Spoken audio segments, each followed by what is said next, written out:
नमस्कार, मैं जितेंद्र चतुर्वेदी। मतांतर में आप लोगों का स्वागत है। क्या भाजपा ने अपना कोई मतदाता मंडल तैयार कर लिया है और जिसे वो लोग जो एक खास तरह का चश्मा लगाते हैं वो नहीं देख पाते हैं और इस वजह से जो भाजपा की एक लहर होती है उसे नहीं पढ़ पाते हैं, या फिर ये कहा जाए कि उस चश्मे की वजह से जो दृष्टि दोष उपजता है उसकी वजह से वो उसे ना देखना चाहते हैं और ना उसे बताना चाहते हैं। उसके बरक्स वो जो चश्मा है उसके हिसाब से एक पूर्वाह ग्रह से ग्रसित होकर एक अलग तरह का अभियान चलाते हैं और उस अभियान के जरिए एक अलग तरह की सरकार बनाते हैं और उस सरकार में एक अलग तरह का ताना बाना बुनने की कोशिश करते हैं। लेकिन जब परिणाम आते हैं तो सब कुछ उल्टा पुल्टा हो जाता है।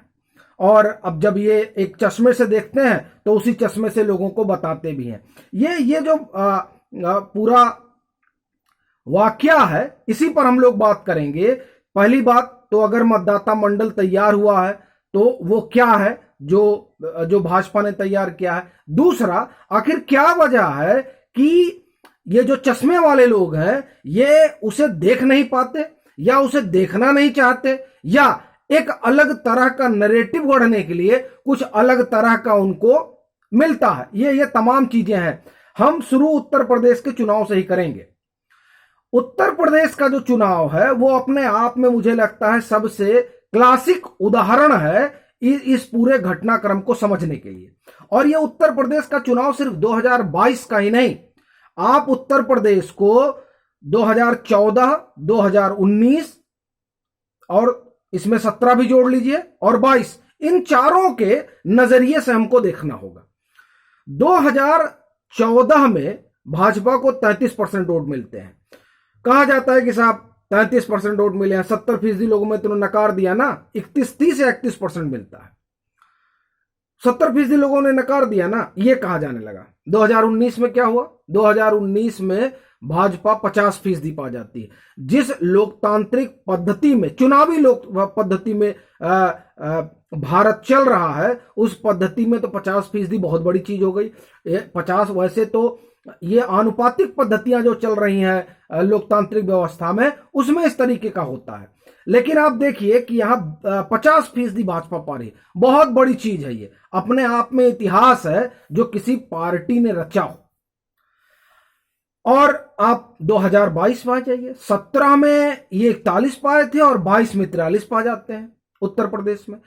सवाल ये है कि ये कैसे हो रहा है, ये बड़ा सवाल है। और वो भी तब जब आप देखिए कि 2014 के बाद से एक नैरेटिव सेट किया गया कि ये सूट बूट की सरकार है, ये अडानी अंबानी की सरकार है। इस तरह का नैरेटिव गढ़ा जाता है और उस नैरेटिव को तमाम लोग, जिसे आप सत्य हिंदी कहिए, असत्य हिंदी कहिए, या आप जिसे रवीश कुमार कहिए, जिसे सरदेसाई कहिए, जिसे आशुतोष कहिए, जो भी आपका नाम हो, ये सब दरअसल क्या है कि एक तरह के ये रूपक हैं जिनके जरिए आप समझ सकते हैं चीजों को। तो ये उस तरह का जो है एक नैरेटिव आगे बढ़ा रहे हैं। लेकिन ये जब वो नैरेटिव आगे बढ़ाते हैं तो उसके बरक्स वो ये भूल जाते हैं कि जिसे लेकर ये नैरेटिव गढ़ रहे हैं असल में उस व्यक्ति ने किया क्या। वो नोटबंदी लेकर आते हैं और नोटबंदी के जरिए अपनी प्रो पुअर इमेज बनाते हैं। क्योंकि नोटबंदी, अभी भी देखिए जब भी चुनाव होता है तो नोटबंदी पर बात की जाती है। नोटबंदी पर बात ये लोग करते हैं इस लिहाज से कि नोटबंदी सीधा जो चोट है वो मिडिल क्लास पर है, मिडिल क्लास को टारगेट किया जाता है। क्योंकि नोटबंदी में वो परेशान था, तो इस नोटबंदी के जरिए उस वोटर को तोड़ने की जरूरत की कोशिश होती है जो वोटर पारंपरिक रूप से माना जाता है कि वो भाजपा का रहा है, मध्यम वर्ग, मिडिल क्लास, शहरी मिडिल क्लास।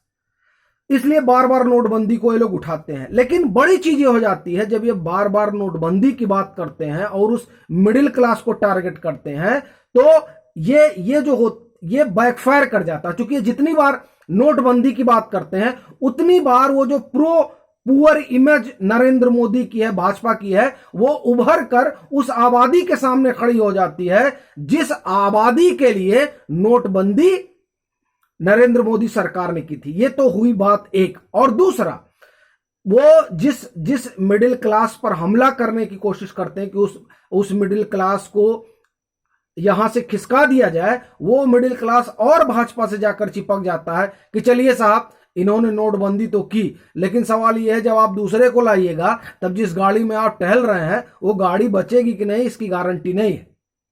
ये जो बात है, इस बात को या तो समझना नहीं चाहते हैं या समझाना नहीं चाहते हैं, या अभी भी उसी घिसे पिटे अंदाज में विश्लेषण हो रहा है जो पहले हुआ करता था कि साहब कागज हमने खोला और कागज में देखा, ये देखिए, ये दो पिछड़े मिल गए, अब दो पिछड़े मिल गए मतलब यादव मिल गए और कुर्मी मिल गए, यादव और कुर्मी मिल गए, तो ये दोनों अगर मिल जाते हैं तो ये पिछड़ों में 52% पिछड़े हैं तकरीबन। उसमें जो सबसे बड़ी आबादी है पिछड़ों में यादवों की है, तकरीबन 20% के आसपास, 7.5% के आसपास कुर्मी की आबादी है। अब ये दोनों मिल गए, क्या कॉम्बिनेशन बन गया? कॉम्बिनेशन ये बन गया कि ये हो गए 28%। इसी में मौर्य मिल गए, स्वामी प्रसाद मौर्य गए थे, आपको ध्यान होगा, धर्म सिंह सैनी गए थे, आपको ध्यान होगा। ये मौर्य शाक्य सैनी जो है ये तकरीबन 6-7% होते हैं। अब ये देखिए 28 में 7% ये भी जुड़ गया, तो अब ये 35% का कॉम्बिनेशन हो गया।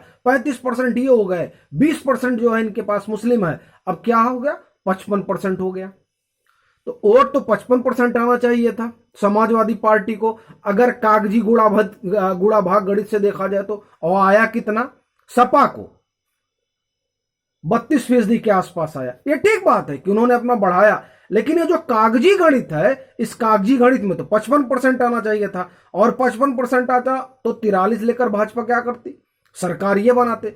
तो ये जो थ्योरेटिकल अभी भी परिभाषा चल रही है और इस गुणा भाग के अनुसार से काम हो रहा है, असल में ऐसा लगता है कि ये बड़ी समस्या हो गई, क्योंकि ये जो जब वो गुणा भाग करते हैं तो उस वेलफेयर स्कीम की तरफ आंख करना भूल जाते हैं, जिसके जरिए वाकई में भाजपा ने एक अलग तरीके का, आप ये कहिए कि वर्ग तैयार किया है, जो वर्ग जातियों से अलग हटकर ऐसा मालूम पड़ रहा है अब कि भाजपा को वोट करता है। एक ये बड़ी बात है कि जिस जात विहीन समाज की बात संघ और भाजपा करती रही, वो स्थापित होगा नहीं, वो अलग बात है। लेकिन अगर आप 2022 के उत्तर प्रदेश के चुनाव को देखें तो ऐसा मालूम पड़ता है कि इन चीजों से अलग उठकर वेलफेयर स्कीम की वजह से एक वोट पड़ा है। ये अगर आप 17 के चुनाव को गौर करें तो 17 के चुनाव से पहले ये जो उज्ज्वला योजना आई थी, उसने भी एक बड़ी भूमिका निभाई थी। भाजपा को जो 315 सीटें आई उसमें, तो वहां भी ये देखने में मिला था कि ये वेलफेयर स्कीम ने इस मिथ को तोड़ा कि नहीं, लोग अपने जातीय समूह के हिसाब से ही वोट करते हैं। जरूर करते हैं, लेकिन ये जो योजनाएं हैं वो उस जातीय बंधनों को तोड़ती हैं और जहां से उन्हें सुविधा मिल रही है जिस सरकार से, उस सरकार के साथ जाने के लिए मजबूर करती हैं, या आप कहिए उत्साहित करती हैं कि नहीं, अगर हमको हमारे लिए सरकार सोच रही है तो हमें इसके साथ जाना चाहिए। उसी तरह नोटबंदी जो हुई थी, उस नोटबंदी ने भी उस वोटर को अपनी तरफ खींचा था भाजपा ने, जो वोटर ये मानता है कि साहब ये देखिए तो लूट के सब बढ़ गए, तो धन्ना सेठ बन गए हैं और हमारे लिए कोई सोचता नहीं है। जब उस वोटर को ध्यान में रखते हुए नोटबंदी होती है तो उसके दिमाग में ये होता है कि नहीं, ये सरकार हमारे लिए सोच रही है, जितने लोग काला धन रखे हुए थे सबको पनिश कर रही है सरकार।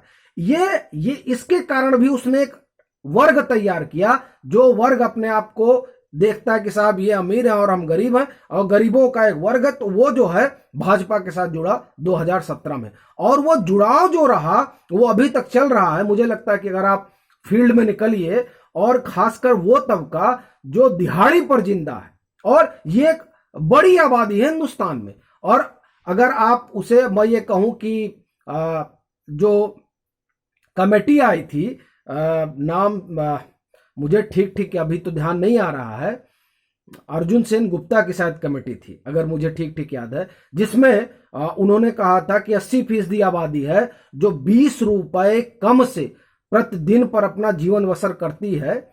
80% आबादी, आप कल्पना करिए कि कितनी बड़ी तादाद है ऐसे लोगों की जो हैंड टू माउथ है। अभी भी उनके लिए जिस तरीके से ये नोटबंदी होती है, ये उनको अपील करती है और वो एकजुट हो जाते हैं नरेंद्र मोदी के पक्ष में।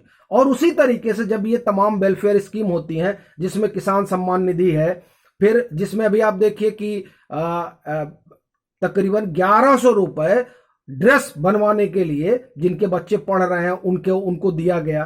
फिर जो इस कोरोना के कालखंड में एक व्यवस्था जो हुई कि राशन दिया जाए।